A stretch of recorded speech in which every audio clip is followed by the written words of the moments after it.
still here. Good. You know, he was a ray of sunlight in all of our lives. And so I wanted to acknowledge that he was that, and Cammie has been that to our family and to many of you. And so my dear cousin Julie, I asked her to do some stained glass to give to Cammie in appreciation from the Walker family for all she's meant to Jim and all she means to us. And it's a sunrise. Oh, gosh.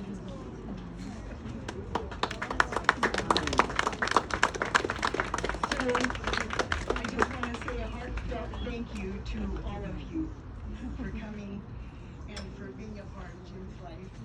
And we're all family today. Thank you.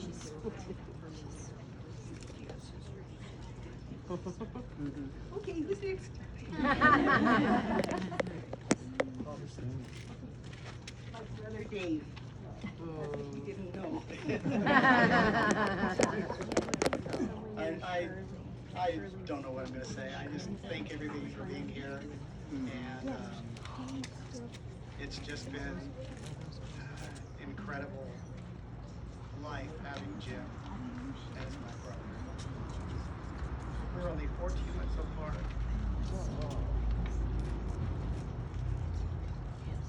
And every time I try to say this, I said this yesterday, because this happened too, that how lucky I am to have had my brother. I mean, imagine, you guys all know my brother. You know the kind of person he is. And to have come into this world and have a brother 14 months older than me, to be a role model, to be, we never had a bad word between us. We walked around here probably a month or a few weeks before he passed away, and we just laughed because we have nothing to clear up.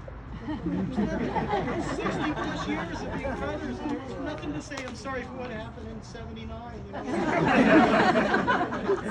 It's incredible. And he looked at me, I said that. I said, you realize we have nothing to clear up? And he looked at me and he laughed. And he goes, yeah. He goes, isn't that incredible? I said, yeah, it sure is. But thank you all for being here. It's a testament to the person that he is and was. And I guess that's about all I have to say. I just feel so honored. And I think that's it. That's all I'm going to say. Thank you. Thank you. And this, by the way, these tears are tears of joy. There's gratitude. I feel such an immense, deep gratitude. So underneath this tears is just it's joy. It's being so lucky. He said so many times in the last few months of his life how lucky he was. He kept saying how lucky I am. He goes, look at this. Isn't this incredible? That's what he would say. And it was just so beautiful to be a witness to that grace. And I'll try to cull as much from that as I possibly can. Thank you all for being here. Thank you. This is my sister Trish. This is only us two. We're just going back and forth. I did forget to say something, and knowing Jimmy, you'll understand this, but I think you'll agree with me. I was remembering the fruits of the Spirit. Many of you are aware of the fruits of the Spirit. And Jimmy exuded them in his lifetime. And they are love, joy, peace, patience, kindness, goodness, gentleness, self-control, and faithfulness. And so I just love thinking of Jimmy having those gifts of the Spirit. Not every person has every gift of the Spirit, but that's something to strive for. God bless you all. This is my sister, Judy. We're 18 years apart, by the way. I'm the youngest of the 8. That has been really, really, really fun. I just wanted to tell you that you need to listen to this Jason Mraz song. Are a lot of you familiar with him? Jason Mraz, M-R-A-Z, I think, right? It's called Living in the Moment, and the verse is exactly like the main verse, what is that called? Chorus, is exactly how I see that Jim lived his life, especially at the end. Living in the moment, living our life, easy and breezy, with peace in my mind, with peace in my heart, peace in my soul. Wherever I'm going, I'm already home, living in the moment.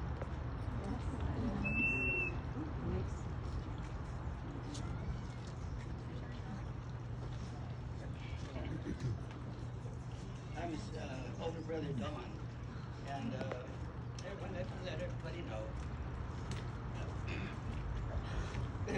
Sorry, I hate this.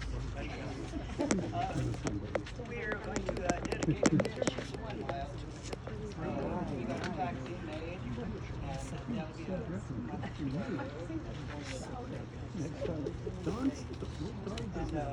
anyway, Herbert Cammy, and here's what how he wrote it. It's going to say Jim Walker, 1957 to 2022. If anyone asks how I'd like to be remembered, tell them, well, that was interesting. That's Jim. Yeah, we all thank you for coming. And I'm going to pass this on and get off the stage. Thank you, Donnie.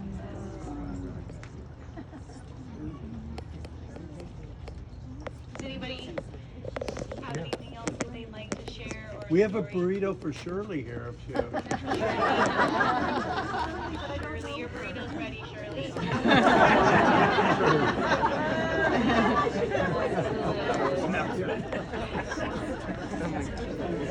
Number 22, Shirley. Come get your burrito. You're fine. Oh, yeah, it's definitely warm.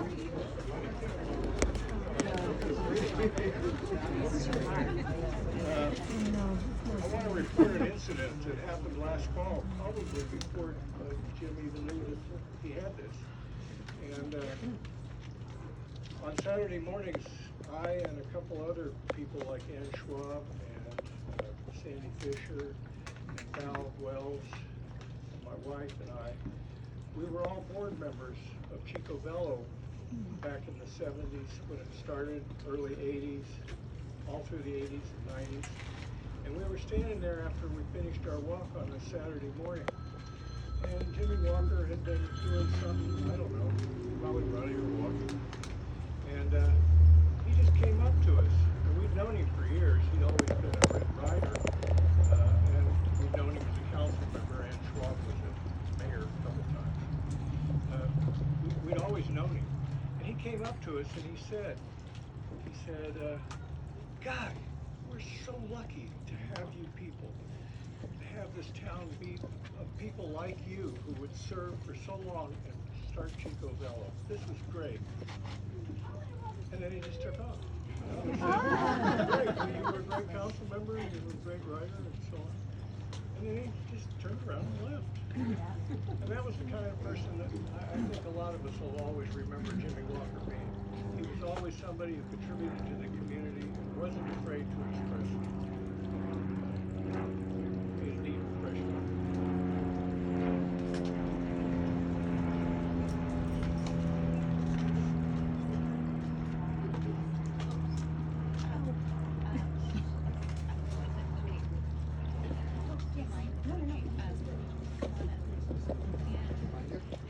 Thanks, Ian. I got to remind you guys, you got to get your face as close to this thing as possible.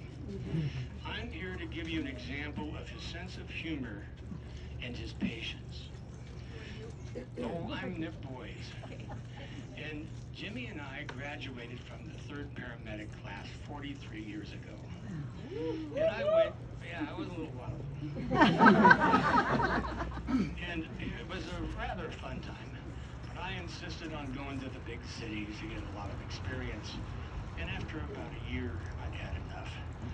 So I came back to a conference, and Jimmy and one of the other paramedics in Chico at Community talked me into coming to work there. And there was a lot to learn, because in those days, the nurses and the paramedics pretty much had the same job. And so that included things like going and sterilizing the instruments, wrapping them, every aspect of nursing. I mean, we did phlebotomy on the floors, had blood gas. We did everything. Anything that, under the Wentworth-Townsend Act, anything the doctor ordered, we did. We sutured. It was crazy.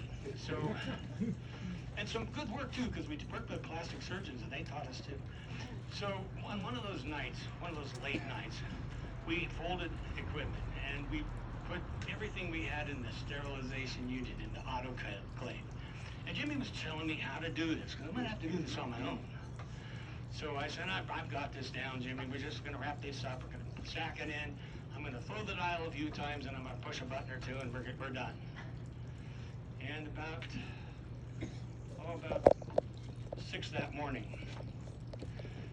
I got a call from somebody seeing steam coming out of the central supply office. Jim and I looked at each other and we headed down. We opened the door and the wallpaper was just melted. We sterilized everything in the room. And instead of going, "You idiot," he starts laughing.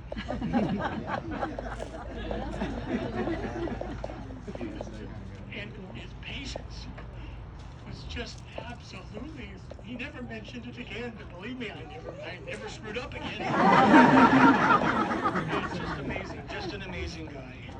So about a year ago, actually 6 months ago, I had a lung transplant. And I had COVID 3 times, and I don't think getting that shot's a matter of life and death. Well, it is. I was running the clinics. Both of us became nurse practitioners, PAs, right?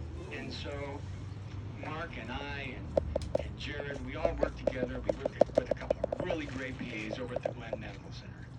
And we just enjoyed our lives. We just collaborated on everything. Anything that you saw that was different, we bring the other ones in. We learned all the time. It was the best learning experience you could ever have. Jimmy knew things we didn't. I knew things, especially about infectious disease. I mean, I was having so much fun. And all of a sudden, I got really sick and I had to have a lung transplant. And I spent about 2 months in a coma. They gave me, I don't know if you guys have had micro, but I got a bad set of lungs.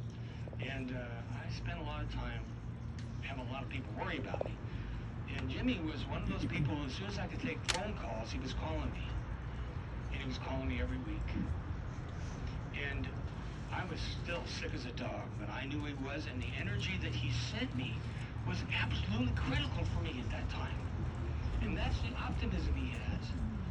And when he called me that day to tell me about this tumor, I couldn't believe it. I was having nightmares about it. It was not supposed to happen this way. And through this all, here we were, both at the jumping off spot, and we were really happy with our lives. We've done just the greatest. We worked with the greatest people. We were working with the most wonderful clients.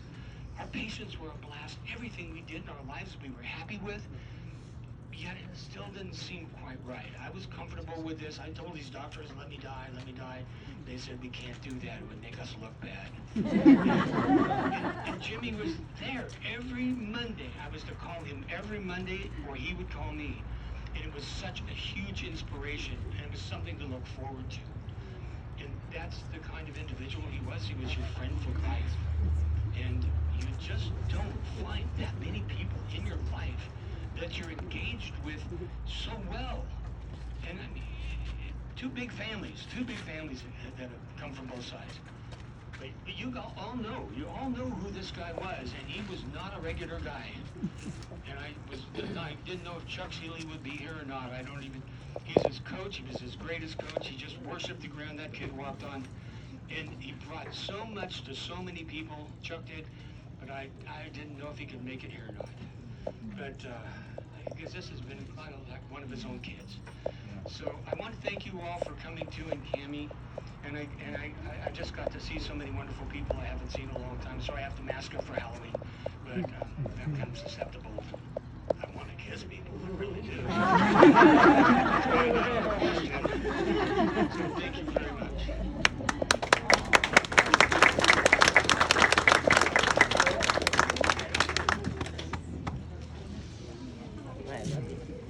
Okay, so I'm going to introduce my sister Sue because my oldest sister told me we had to. Everybody, a lot of you have been asking who the artist is that drew the front porch. Little card you see that, and the Andy Warhol type thing down. This is the artist. Where did that And come he from? is Where did that It's okay. I know it would be hard to talk anyway, and I just have a really short thing to share. During this whole time, it's like growing up with such a wonderful man, you know? And these are tears of joy too, Dave. But hearing the stories, I feel like I know my brother about 50 times better because I'm hearing his life from different perspectives. And I was always so proud to be Susie Walker, you know, Jim's little brother, little sister. Sorry. I'm the little brother. I'm the baby. But two things I just quickly wanted to share, which were just, I have little snippets of memories that are just so cool. And the part of Jim that I thought was really neat is, I don't even know why he did this, but one summer he worked all summer long for Mr. Anderson, I think it was Mr. Anderson, to get the money as I think he was in high school to buy me a bicycle. So one of the little artworks that are down in the place there is actually a little drawing I did from memory of our house on Modoc Drive and the little front, and I think there's a bicycle in that picture. Okay, that's the bike. Yeah. The other thing is, you know, we hear about his kindness and everything, but he had a ferocious side that was protective of people that he loved. And one quick thing is, I was in wood shop at Chico Junior High, and the boys were giving me a really hard time. And I came home one day really upset. And he and Dave actually were like, we're going in tomorrow, we're gonna kick that guy's butt. And to know that my brothers would be standing outside that door if need be to protect me, I mean, that's one of my most wonderful memories. So there's a part of Jim that's like the hardcore, taking care of people he loves. But thank you all for being here. Thank you for sharing your stories so that we can all get to know him from different perspectives. And we love you all.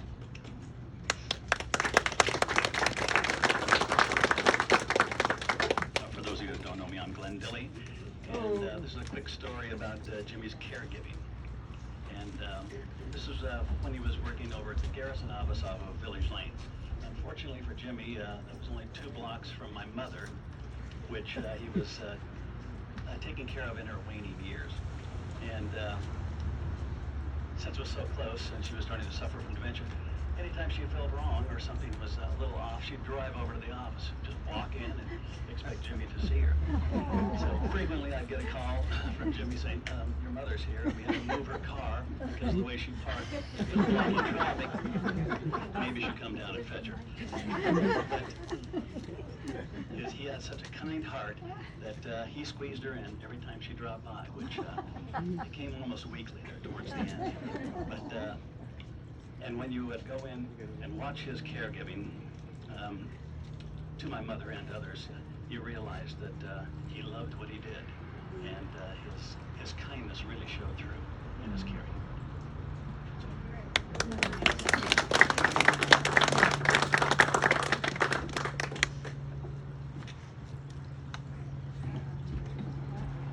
This is George. I am George. I didn't think I was going to say anything today. I spoke a little yesterday up at Salmon Hole, but I couldn't not. Could you hold the mic closer to your Oh, mouth? I'm sorry. I couldn't not say something about my best friend. You know, it strikes me listening to everybody. There's so many like subgroups of friends of Jimmy's. There's the runners and the doctors, and all these people with this, you know, just this insane talent or skill. And I represent a subset of friends that has no skill. I don't have any great talents, except maybe the ability to receive just this amazing love and support through my whole life since junior high from this man.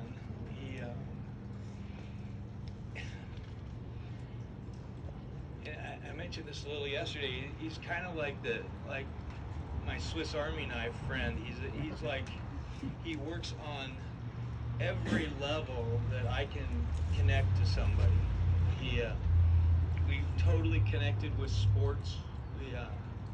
They used to have this like state physical fitness test, and they rate everybody in school. You know, you have to do it. And we were always like within a couple places of each other, but it was very important to kick his ass in that particular competition. And I didn't often do it, but once I did, and I was very proud. You know, we played golf. I didn't run with Jimmy because Jimmy actually ran. That wasn't my thing. But we played basketball and so many things.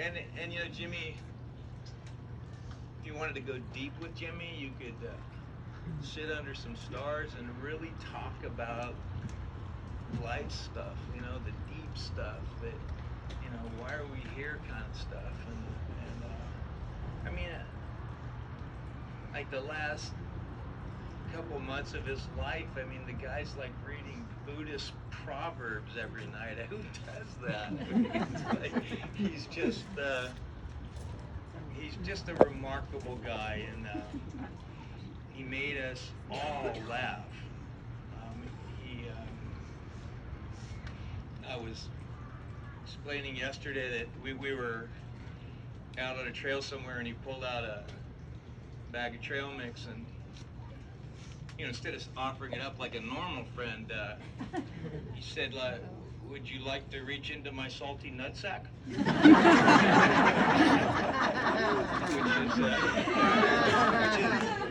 which has become like the thing Diane and I say to each other almost every week.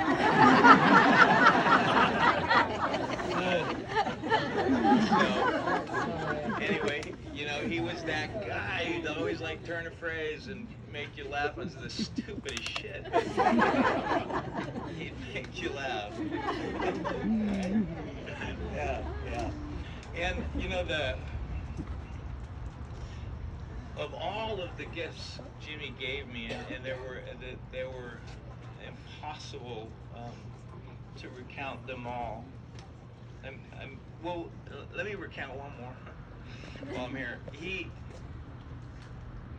When we would connect, I wasn't always the best friend. I had my head up my ass, and I was into my career or whatever, and I wasn't being that friend that reached out a lot, and Jimmy always was.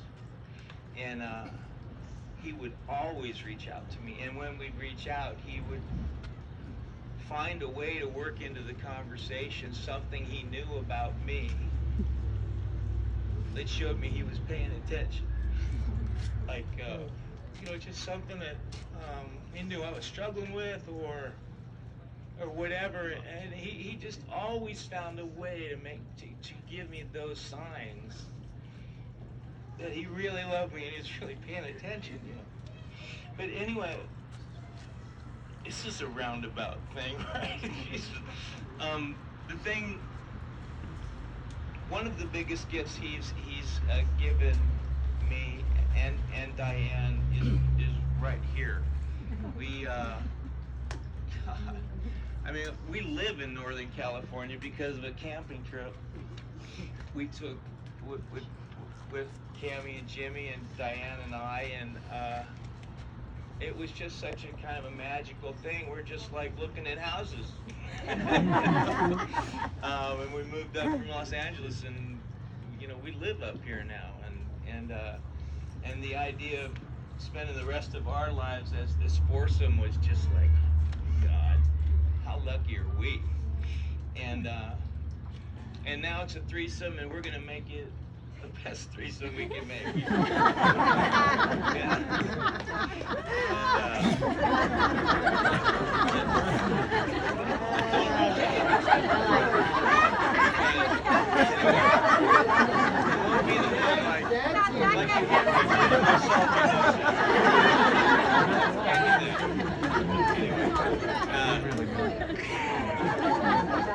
Really fucked this up. Anyway, I love you, Jimmy.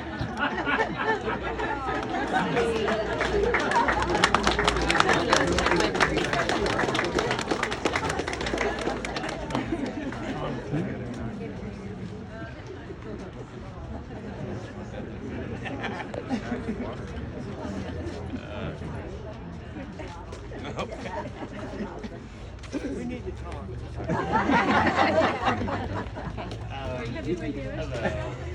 Hello, I'm Thomas. I'm one of Jim's sons with my brother.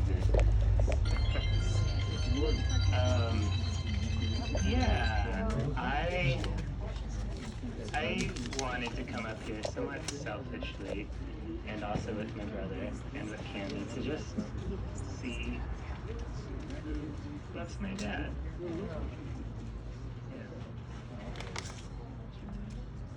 We all knew it. Yeah, yeah.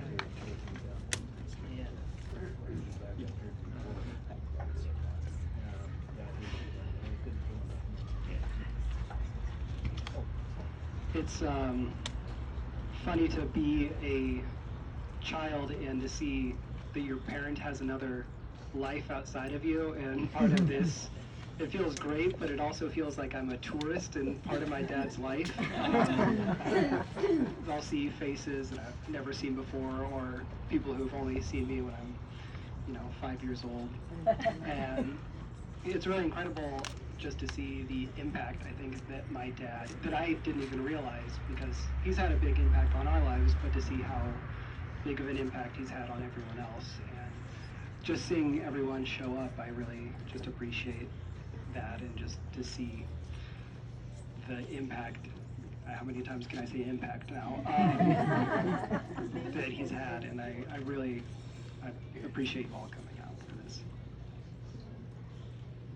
Yeah, and as I'm listening, I'm also hearing and feeling the way that my dad loved people, the way that they could receive his love. I think about that all the times he would help me move, which was many. And I was moving, and so I was very grumpy, and I wasn't fun. But he just loved doing that and just being together. And so I just reflect on that selflessness and that love and giving it to me in the way I could receive it at the time. Yeah. So thank you all for loving him. Thanks for letting him love all of you.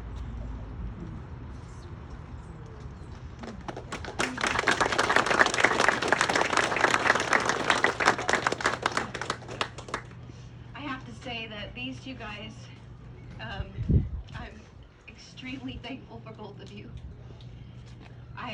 The last few months of Jim's life, these two were here a lot, spending all the moments with Jim, soaking all of the father-son stuff up. And Jim was so incredibly overwhelmed and through and through blessed by this time that he got to share with Nick and Tom. It meant more to him. I mean, he loved you guys, but nothing meant more to him than that. And I can't tell you the amount of times that he just, after he would go, or while you were here, or while you were FaceTiming, his heart, you're his heart. You're his heart. And he just loves you so much. Anyway, I just want to say thank you. Thank you for sharing him with me. Thank you for being here when he needed you the most. And for creating those memories that you'll never forget. And that I know touched him so deeply that it just made his time better. I know you know. So anyway, These two guys, they're the greatest.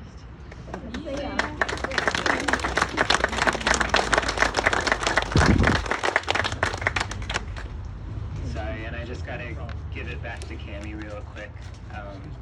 Just the way you took care of our dad in the last few months was really incredible. Yeah. Unbelievable. Thank you.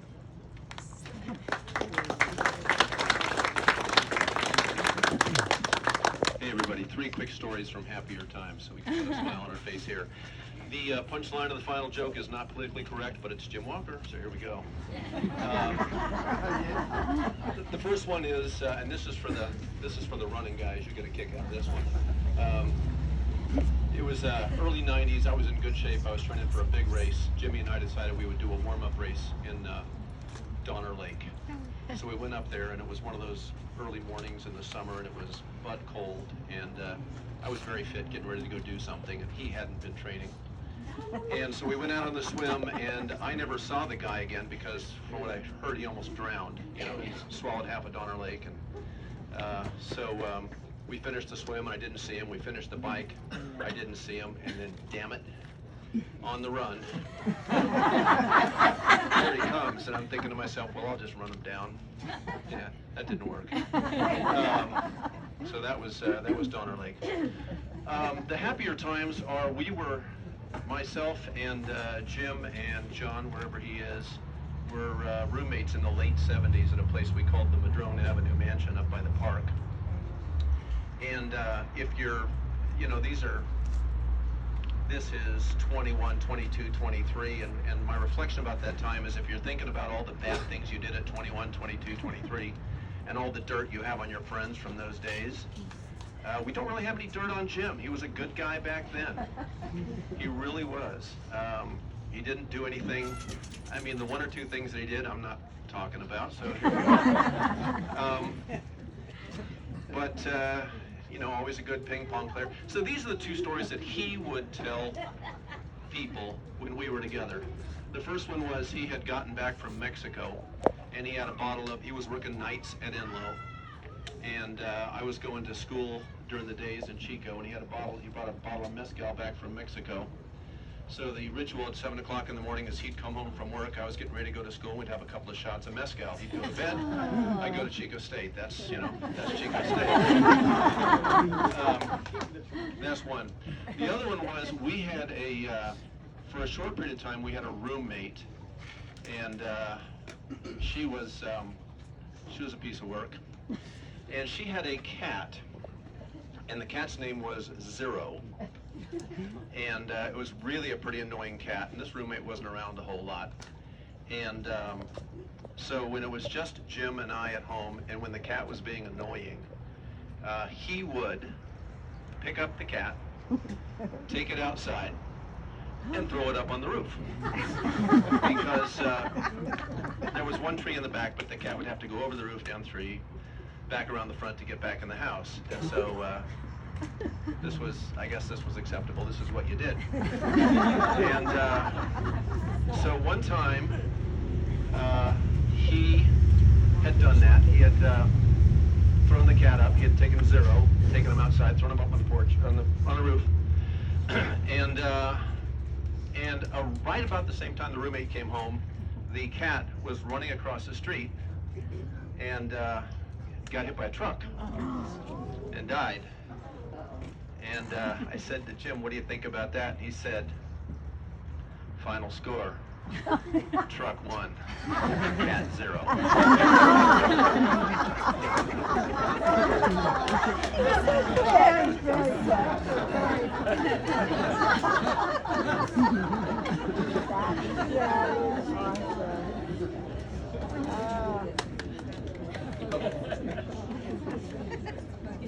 Hi everybody, I'm Jim's niece, Suzanne. I never give speeches because I get nervous as H-double hockey sticks. But for Jim, I'd do anything. And this is hard for me. But I have a funny story that I think after what George said, I can get away with. And I really hope that it's gonna be okay, but this is Jim telling me, okay, you gotta do it. So I'm gonna just go for it. I used to live in an area that was near Jim's doctor's office when he was a PA. And every so often, when I'd walk over to the nearby stores or the businesses in that area, I'd drop in to see if I could just have even just 20 seconds with Jim. And he was always so glad to see me. Always had the smile of an angel that Jim had, and that I will forever remember. But the funny story that I really hope that I don't catch it from my mom for telling this later, but nonetheless, Jim is telling me you just got to do it. This is for Jim. I walk in one day, and I had gotten friendly with his receptionist over the several periods of time that I'd been in there, and I said, hey, you know, how's the guy today? Was he behaving himself? And they said, oh no, he's been pulling pranks on us all week left and right, and we can't get him. And I thought for a minute, and thinking back now, I wouldn't be surprised if it was actually Jim, somehow through a time warp, prompting me to do what I did. And I said to those nurses, I said, let's get him. And they took me in a cubicle, and had I had an opportunity, had I had more than 5 or 10 minutes, I would have gowned up. But they took Jim aside, and they gave him a clipboard that they had, you know, conveniently grabbed. And they said, yes, Jimmy, this is Miss So-and-so, and she's here today for a physical exam. And so Jim walks in, and I'm sitting there, and he kind of takes this very puzzled look at me, and I look at him with this incredulous look, and I said, hi, Uncle Jimmy, I'm ready.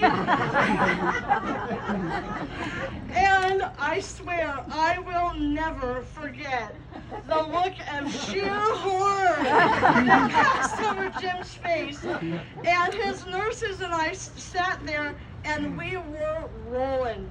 For about 2 or 3 minutes, we could not stop laughing. And Jim took about those 2 or 3 minutes to be able to collect himself. But on the flip, Jim, on the flip side, Jim always took time for me when I made those little drop-in visits to give me a hug and tell me he loved me. And I remember I walked home from his doctor's office to where I lived at that time. We had some of the most amazing talks, just sharing special moments that only he and I could share. I told his brother Don last night when I was saying goodbye that Jim had the heart and soul of an angel and a smile that was made of platinum. I want to thank each and every one of you for being here tonight and celebrating who he is and who he was. Last night at Michael Dawn's, I told a few people also that there would never be another day in the history of the universe that we would have so much love all gathered together in one spot. I was wrong, because we have that here today. Thank you.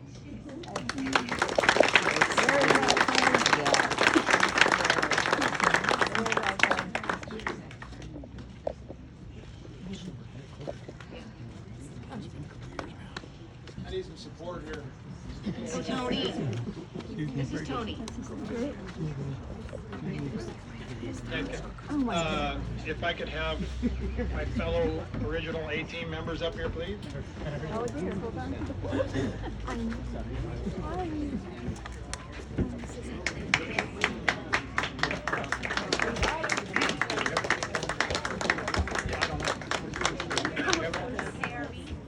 Kevin Beery, if you're here, please come on up. So, apparently, Jim had a lot of best friends, right? You're my best friends, you're my best friends. Man, he had a lot of best friends. Amazing. Cammie, on behalf of the original A-team, I want to thank you for sharing Jimmy with us, because you guys had just a few years together.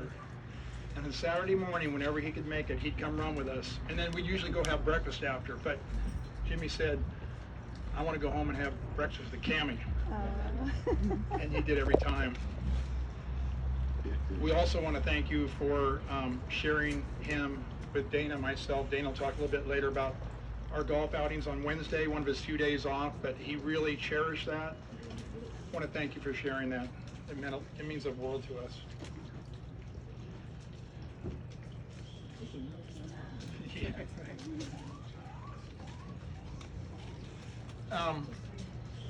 So we're part of a group called the Original A-Team. Kind of a sidebar to that, several years ago we were given the name of the A-Team, which Jim Walker was a big part of, always has been. And as we got older and slower, we were faster back then, we changed our name to the Original A-Team. And Jim has always been a part of that.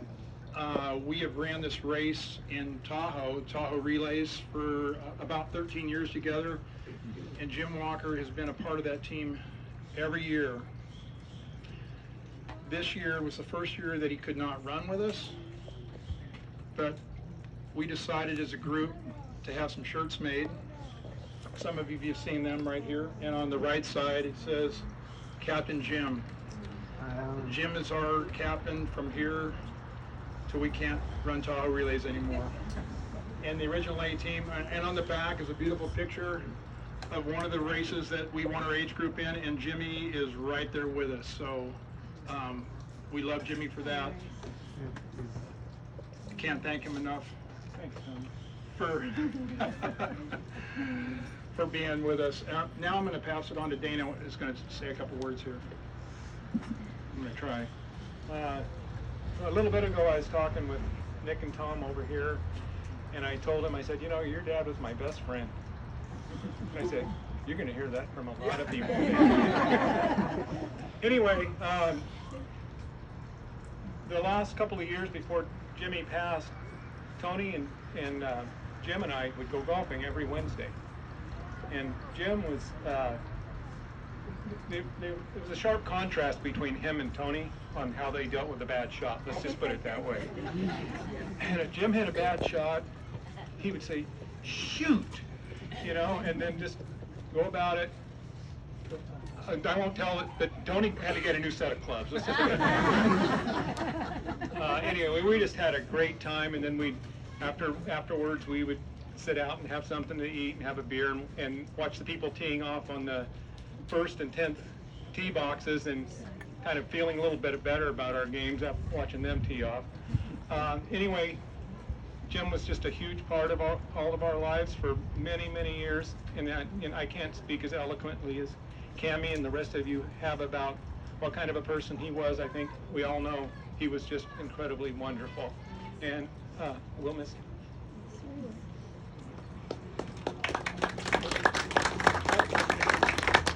If Jim's sisters want to come up here, we'll get that photograph you were talking about. You guys can get right down there, and I'm going to order T-shirts for all the sisters of these, and what I'm going to do is I'm going to take them around and have all the guys sign them, and we'll send them to you. Okay? So if you guys want to come up here, we'll get a picture. You can. That's you, Matt. Yeah. Or you can come up here, whichever. Maybe you can come up here. It's kind of a long drop there. So while they're taking this picture, a dear friend of mine had the foresight to, right when Jim was diagnosed, she brought him a recorder. You know, this kind of old school recorder. But little did I know, she knew, but little did I know that Jim was going to leave his voice on here and a message really for all of us. And I would like to play that while they're doing the picture, if that's okay. I'll put the microphone up to it so everybody can hear. But Jim, I knew he left this because he couldn't figure out how to use this machine. And I know he knew at one time, but he couldn't figure out this day. And so he called me when he was trying to turn it on and turn it off. But I wasn't in here when he left this message for us. So about 3 days after he passed, I listened to it, and I listened to it a lot. But I wanted to share it with you guys. It's so Jim. So here you go. Thank you, Carrie.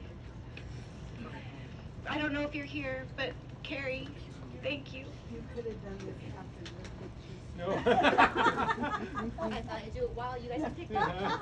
Stop perfect. Just push the stop button right here. Okay. All right. So I'll just say, hey, dudes. Thanks so much for everything. I'm an incredibly lucky man. I have the best life is funky. I love people. I love you guys. I don't need much. I get to smile with everybody. I'm the luckiest man to this. My wife is just amazing. She just with me all of the time. And I just feel smile. I'm not having any pain. My vein is just going to go away for a while. It's not going to last forever. You know that it's not going to last for a long time. Every day is a lucky thing. And I just want you to know what that's what it's like. So I hope you can just take it love with people and show how lucky you are to love this. I mean, it's truly what I get to have. The truth is my life will not last hopefully for a long time. It's just the way it is. But you can't have a better life than I've had here. It's just the luckiest thing. So really, what else to tell you? My life, I've been able to do different things in my life. I got to do a lot of amazing things. I got to it's just amazing what I got to. So many got to do in my life as far as just well, it's a little bit hard because my brother doesn't go on. Calling everything that's been going on. But it's just once again what I get to do. So please love your lives. If you can do anything else to me, love your life, love each other. We always do the best that we can. You know, sometimes it's always great. But over and all, if you can love your life and just live what you've given, that's the key to me. Who knows what's going to last? It's not going to last forever. Actually, one day I'm probably going to get this right here. Somebody's going to say, hey, just have to lie down and my brain is going to get island. That'll happen. But I've got love so much. I swear, it's just kidding. I have so much love in my life. So thank you. You don't need much more than that. It's really what it is. You don't really need very much. You just get to love people. So, smile. I swear, let's just smile like this. It's true. It's just a lucky thing. It's just the greatest thing. So, let's see if I can break with it. I might call a little bit better just because I can. But it's just an amazing what I have in my life. I'm just so lucky. So, all right, here, let me see if I can just put it away.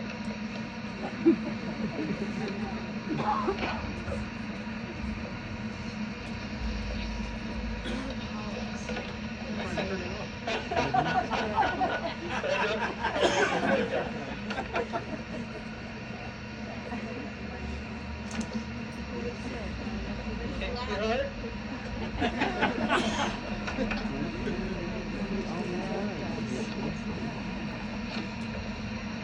I'm not sure how to stop this. Yeah,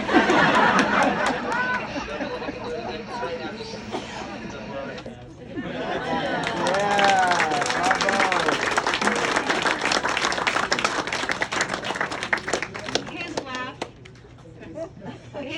in there brought me so much joy, and being able to hear that laugh over and over again until I can't hear anymore is going to be great. So I thank my friend for thinking of this, and any of you who are in a situation like this, you might consider that this is a very special gift of someone's voice that is precious to you, that you can hear again. It's very sweet. And his message was so pure and from his heart. Like, you don't need a lot. Love yourself, love others. Do it. You know, just love people. We're so lucky that we have people in our lives that love us and that we love. You know, it was such a good message. That's why I just wanted you guys to hear his laugh, really. And know that that's the space he was in. That was the end, and that was the space he was in. Okay. Okay, smile.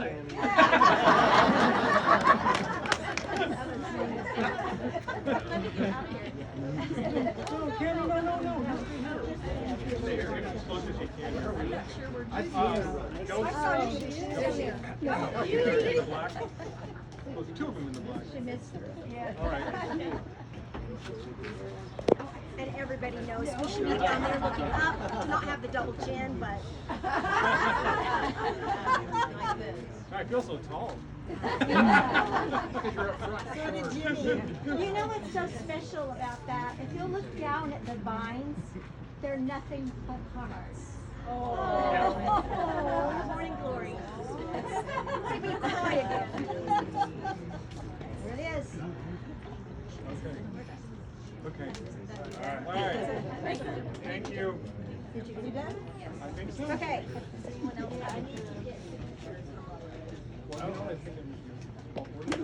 Does anybody else have anything they'd like to say? And then that way, you can give me those back and I'll request them. Unless you want to keep those, 'cause I have 4 of them. Okay, so I need an address, I can find.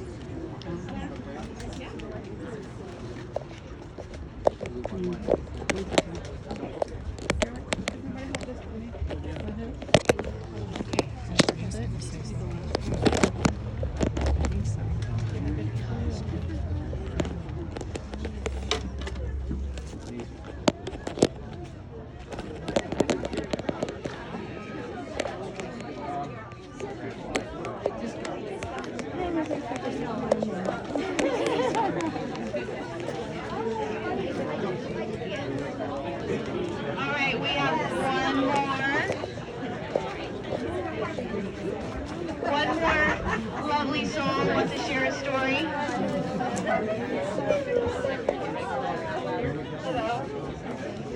One more, you guys. One more story. One more story. Sorry. I'm not very good at speaking in public, but I know that Jim was a very brave person, and so I need to learn from him. Put your speaker on your chin. So I wanted to share a story. I got the honor to work with Jim for about 1 year. I worked with Jimmy for 15 years in Belmore. There was one occasion where I was taking classes for prerequisites for nursing school, and he heard the story that somebody had broke into my car and stole my books and some other things that I was using for school. So one day, he had his days off.